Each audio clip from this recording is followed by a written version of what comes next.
I'm back. I know it's been a long time. 10 months to be exact. When I first started my YouTube channel, I told myself I would post once a week, and that was just way too much for me, and I got burnt out super fast, and it just was not sustainable for me, and it wasn't fun anymore. So I took a much needed break, and over the past 10 months I just haven't wanted to pick up the camera and start YouTube again. But ever since this whole TikTok ban and everything going on with the world, I just wanted to start it up again and start up my channel. A couple of life updates because a lot has happened in the last 10 months. As you can see, I'm in a new apartment. This is my dream apartment, you guys. I don't know if you guys remember, but my last place had no amenities, no nothing, no parking, no laundry, no dishwasher, no garbage disposal. Just a lot of things that it was lacking that I didn't really realize when I was first looking for an apartment. So this is definitely a step up. We have parking. This is technically a studio, but it really feels like one bedroom because of the way that it's set up, and it has that little barn door situation. I have laundry, a dishwasher, garbage disposal, all the good things, and I just feel so great in this space. There's a gym and a pool on the roof. It's just like luxury apartment living, and I've been loving it so much. I also got my dream dog. She's actually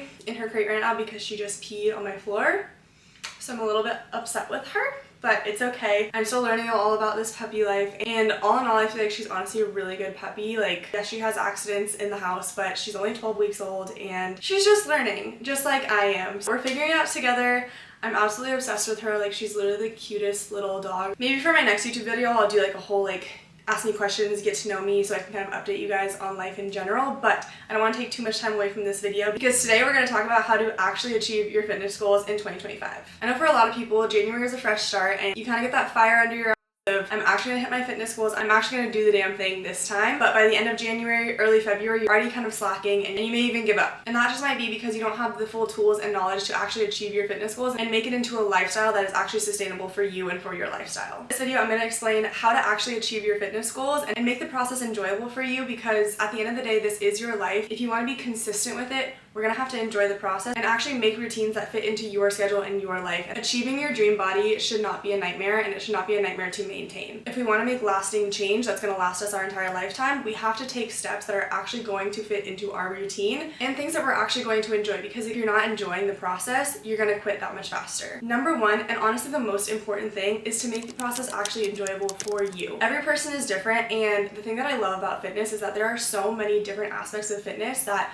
you can kind of pick and choose what you like to do. You can't expect to stick to something that you absolutely hate doing. Fitness does not have to look the exact same for every single person. I know that on social media it kind of seems like, at least for my For You page, it's all weight training people, all people lifting super heavy weight in the gym. And while yes, that's definitely a great way to achieve your dream body, it's not the only way. There's no one size fits all for your fitness journey, and there's not an exact science to it, which is definitely the beauty of fitness. There's so many different ways that you can go about it. You can do strength training, you can do HIIT classes, you can do Pilates, you can do spin, you can do running, there's dance classes. There's literally so many different ways that you can move your body. So we just have to find what suits you and what works for you. This is definitely gonna take a little bit of experimentation, so I would recommend maybe getting a class pass membership or finding a gym that offers a bunch of different classes, so then you can kind of pick and choose and experiment what you like and what you don't like. Maybe challenge yourself once a week to try something new, because you really never know. I was terrified of Pilates. I don't know what it was, but it scared the heck out of me. And even after going to my first class, I didn't even think that I was gonna become a Pilates girl. After I started doing it consistently, I genuinely enjoy it so much. Obviously during class and when I'm in the thick of it and I'm sweating and it's hot, and my sister, who's a Pilates instructor, is torturing me during the class, not so much fun. But afterwards I always feel so good, and I always told myself that I would never be a class person, but once I just started doing it more, I actually fell in love with that form of fitness, and now it's a regular part of my routine. So don't knock anything until you try it, and just give everything a chance. A big thing that has helped me personally is shifting my mindset from I have to go to the gym, or I have to go work out, or I have to do this, this, and this, to I get to move my body. Our bodies are so incredible and allow us to do so many amazing things. I think when you shift your mindset to it's truly a privilege to be able to move your body and to be able to work out and do these things for yourself, a lot of people don't get to do that. So the fact that you're watching this video and you're really ready to achieve your fitness goals in 2025, that is such a privilege, and I can't wait to help you along with this journey. Okay, moving on to number two, and I feel this is where a lot of people kind of mess up, at least from the get-go. We need to find a routine that actually fits into your lifestyle. Again,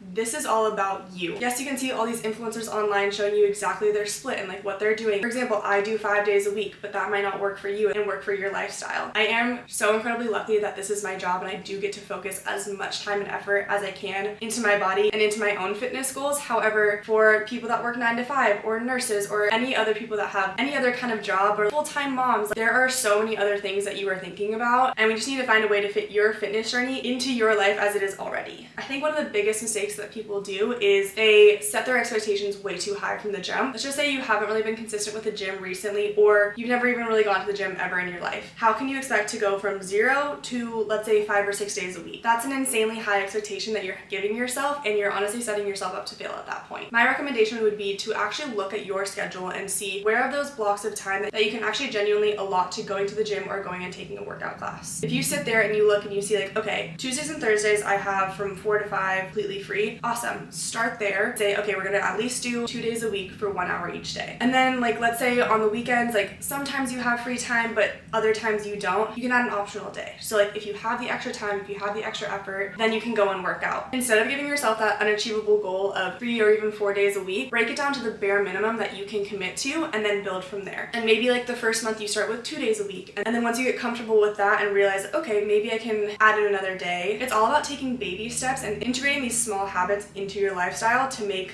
a lasting change. With anything else in life, small steps are key in order to make a lasting change. I've been reading this book called The 5 a.m. Club by Robin Sharma. And he had a quote in here that said, let me find it. Remember that small daily improvements, when done consistently over time, lead to stunning results. Rome was not built in a day, so we cannot expect to go from 0 to our dream body overnight. It's gonna take time and practice just like anything else in life. And honestly, the most important thing about your fitness journey is just consistently sticking with the plan that you set out for yourself. So again, if you set that unrealistic goal and you can't be consistent with it, then you're gonna get super discouraged and probably quit way quicker than if you were to just give yourself a little bit more grace from the start off small, and then build on in the future. Another thing that I have definitely struggled with in my fitness journey is finding the time to actually cook for myself and like have meals ready throughout the day. Prior to doing this full time, I did have a corporate job, and I fully understand the struggle of being tired throughout the day, being in meetings all day, and not wanting to cook when lunchtime comes around, but it is so important. And we're gonna talk about nutrition next, but it is so important for you to not only be consistent in the gym, but also be consistent with your eating and with your nutrition. So that's where meal prepping comes in. If you can find the time in your weekend or maybe one day of the week to set aside a little bit of extra time to meal prep, so then during the week you just have an easy meal to grab out of your fridge, because I just know when I was working in my corporate job, if I did not have something quick and easy in the fridge, I wasn't eating. And that is such a non-negotiable for me now. Like eating at least 3 meals a day, if not more, in order to hit my protein goal, like that is so incredibly important. And this just leads us right into our next segment, nutrition and fueling your body the right way. Yes, working out is super important in achieving your dream body, but if your nutrition is not on point, you can just throw all that work that you're doing in the gym out, because if your nutrition is not on point, you're not really going to get anywhere. And I feel like that's where I struggled definitely in my first, honestly, 3 or 4 years of my fitness journey. Like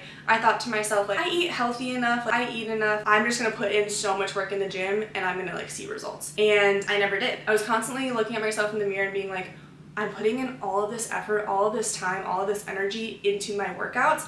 Why am I not seeing any progress? And at the end of the day, it all boiled down to my nutrition. I was not eating nearly enough to fuel my body, and I'm gonna tell you exactly how to set yourself up for success with your nutrition. Now, you do not have to eat like a rabbit, and honestly, you should not eat like a rabbit in order to hit your fitness goals. I honestly would bet that you're probably not even eating enough food for your body. A lot of us are actually unknowingly putting ourselves in this sort of like hibernation state. When your body does not get enough calories in the day to sustain itself, it will take whatever little calories that you're giving it and store it as fat, because it doesn't know when it's going to get more fuel. If you're kind of stuck in this space of I'm trying not to eat as much because I'm just not losing any weight or I'm not making any progress, that's honestly probably where you're messing up, and you actually probably need to eat more. I know it sounds so counterintuitive to eat more in order to lose more weight, but that's truly at the end of the day what it boils down to. So you're probably asking yourself, well, Katie, how the heck do I know how much I'm supposed to eat in a day? I'm going to tell you exactly how to do it. It's super simple. I'm going to put a link in the description for the macro calculator that I use. All you have to do is go there. I think you input your weight, height, age, current activity level, and I think like the goal of gain lean muscle, lose fat, whatever that might be. Put all of that in there, and then it's going to spit out a number for you. That number is your total daily calories. Once you have that number, I would highly recommend, at least for the first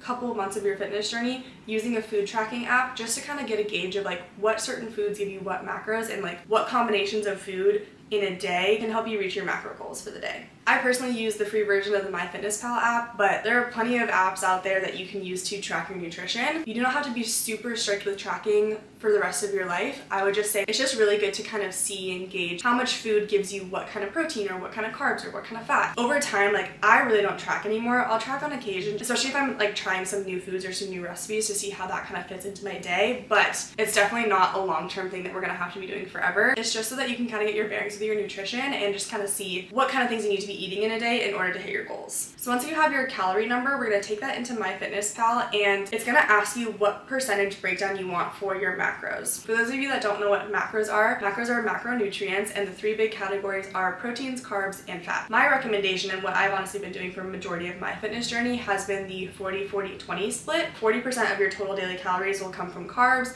40% will come from protein, and then 20% will come from fat. But feel free to adjust this however you like. Maybe start out with that, see how you're doing, and then if you're not really seeing any progress, maybe tweak it and like bring down the carbs and bring up the fat, or whatever that may be, to see what works for your body best. One thing to note though on this is when you do that split, your protein goal might seem pretty high and somewhat unattainable. What I would recommend, and honestly the rule that I follow, is 1 gram of protein for every 1 pound of body weight that you have. I kind of sit around 160 pounds, so I just shoot for 160 grams of protein per day. So now that you have your MyFitnessPal all set up, now all you have to do is just kind of plug and play with different foods to see what combinations of things get you closest to your goal. I've probably never been perfect on my calories and macro breakdown. Like, it's honestly pretty hard to do that, so definitely give yourself some grace. I would just say try to get as close as you can to those numbers, and like maybe not go over on certain things. Obviously protein, go over all that you want, but again, my main things are getting as close to my protein goal as I can and not really going over on my fat intake. Going back into that category of making things enjoyable for you, you do not have to eat super bland food in order to hit your fitness goals. What I have done and what has worked best for me is finding the foods that I love to eat and just making healthy swaps and healthy versions of those foods. For example, I love In-N-Out, so I found a copycat recipe, which I'll just put that right here for you guys if you want it. I just found a copycat In-N-Out sauce. I just make my own at-home burger bowls. I also make at-home kava bowls, at-home Chipotle bowls, healthier versions of pizza. Just finding those like small food swaps that you can make in order to make something a little bit healthier than going out to eat. I am a sauce girl at heart, and I will drench my shit in sauce all day, every day. I honestly can't eat food if it doesn't have sauce on it. I don't know, that's just me. And in the past, I kind of had this mindset of like sauce didn't even count as calories, so I would go to Chick-fil-A and literally eat like 8 sauce packs for my little chicken nuggets and french fries. That's ridiculous. Once I actually started looking into my nutrition, I realized that Chick-fil-A sauce is not good for you at all. I'm not saying you can never eat it, but I was eating it on a regular basis. Like, I would get the actual bottle and drench all of the stuff that I would eat at home. Most of the sauces that I like Chick-fil-A sauce, ranch, all those kinds of things are mayo based, and mayo has, not that mayo is necessarily bad, they're definitely higher in fat content, and I feel like that was what was doing me dirty for the longest time, and I just didn't even really consider it in my nutrition. I just make all of those sauces at home. I haven't figured out a Chick-fil-A sauce dupe, but maybe I should work on that because that would be fire. The main thing that I have done is swapped out mayo for non-fat Greek yogurt. Obviously the taste isn't going to be the exact same, the consistency is the same, and it is way healthier for you because non-fat Greek yogurt obviously doesn't have fat in it, and it actually has a lot of protein, so that's a great food swap that I have made. And then when I'm out grocery shopping, I just kind of like look for those small things. Like, I mainly just look at like the fat and sugar content. I'll try to reach for like the more sugar-free things or lower in fat items. And lastly, regarding nutrition, I live by the 80-20 rule. You do not have to be perfect with your nutrition 24/7 in order to achieve your goals. And honestly, if you're not splurging a little bit and enjoying this process, like, it's gonna be, again, that much harder for you to maintain it and stay consistent with it. If we fully break it down, we have 3 meals a day times 7 days a week times 20%. That's 4 meals per week that you can essentially cheat on with the 80-20 rule. I would say for me, I kind of pick and choose what my cheat meals look like. I would say like once a week I have like a really bad cheat meal, like popping off at Chick-fil-A or going to In-N-Out. I do love fast food, and I feel like over the last couple of years since I have been starting to cut it out, my body hasn't been craving it as much as well. So once you do start making those small shifts, like, you're not gonna be craving all those unhealthy foods that have been hurting you in the past. And then maybe for those other couple of meals that you do have other cheat meals, maybe just try to make more healthy choices when you are going out. So it doesn't even have to be like a salad, but instead of getting a fried chicken sandwich, get a grilled chicken sandwich, and really just focusing on getting in your protein while you're still out and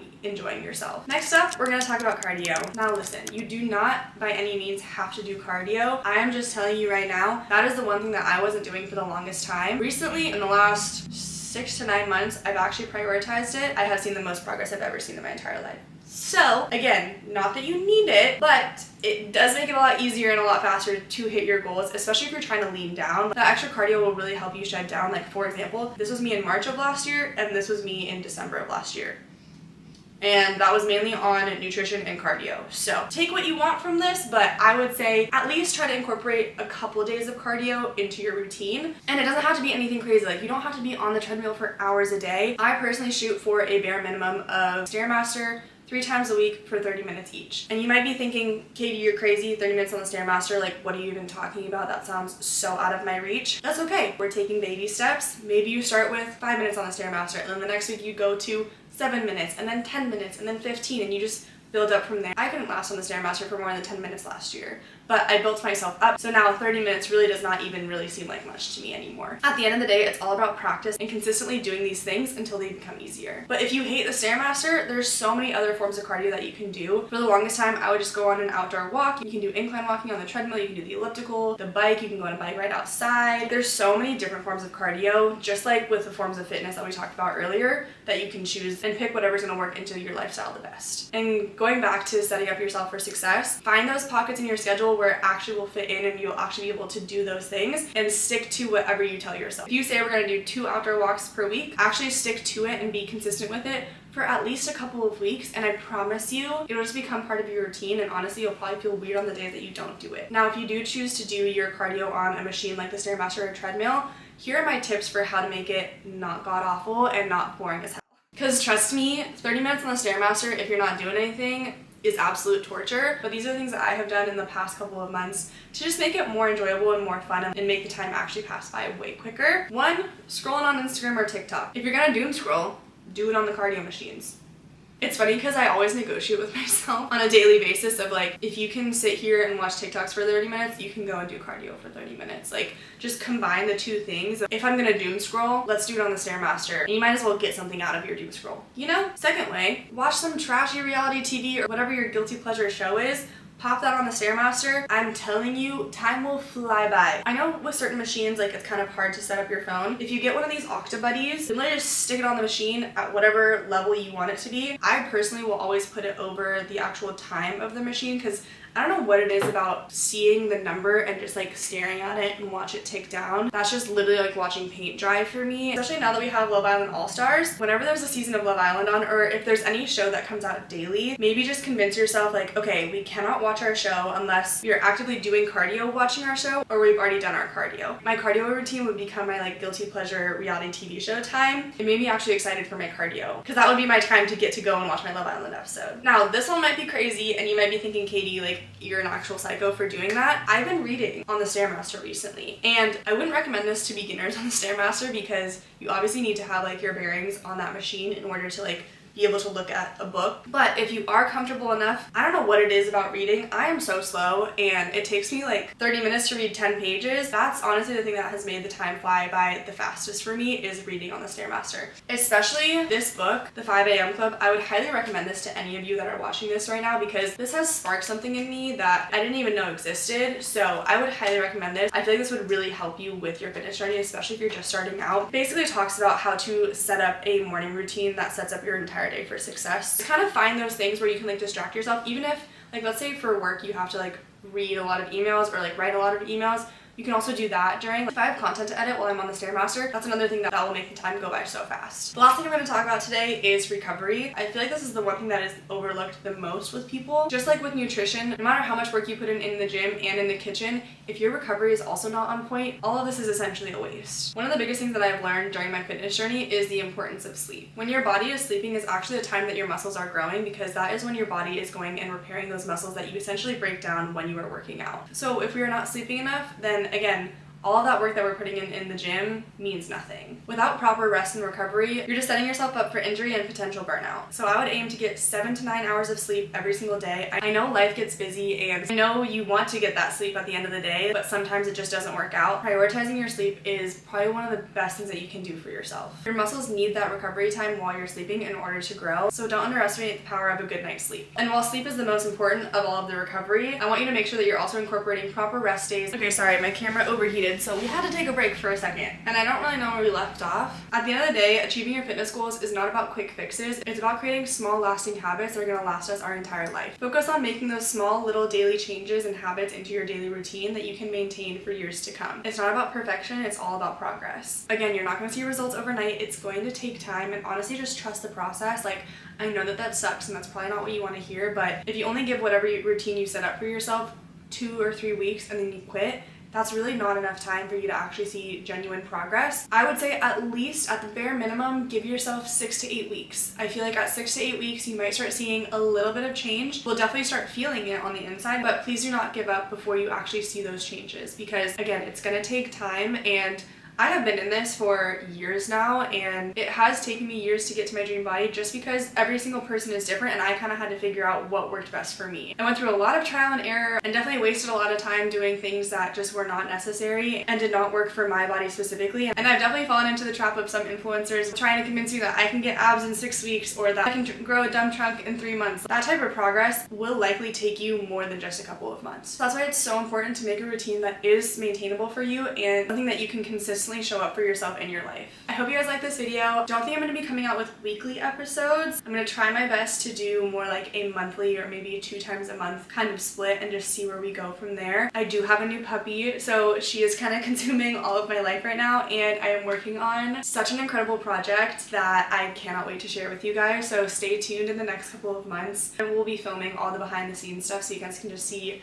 this entire process that I'm doing. But I can't wait to share it with you guys, and I can't give away any spoilers yet. It's just too early for that, so stay tuned. But I have something so exciting. I'll give you a little hint. It's for my bigger booby girlies. I'm making something for us. If you liked this video, make sure you like and subscribe to my channel, and also maybe comment any kind of content that you want to see from me. But I love you guys. I'm so excited to be getting back into YouTube, and I'll see you guys in the next one. Okay, I lied. I'm back. We just woke up the little munchkie from her nap. Isn't she just so adorable, guys? I can't get over her. So also, if you want more Dory content, let me know. She's currently 2 pounds. She's just a little baby ween.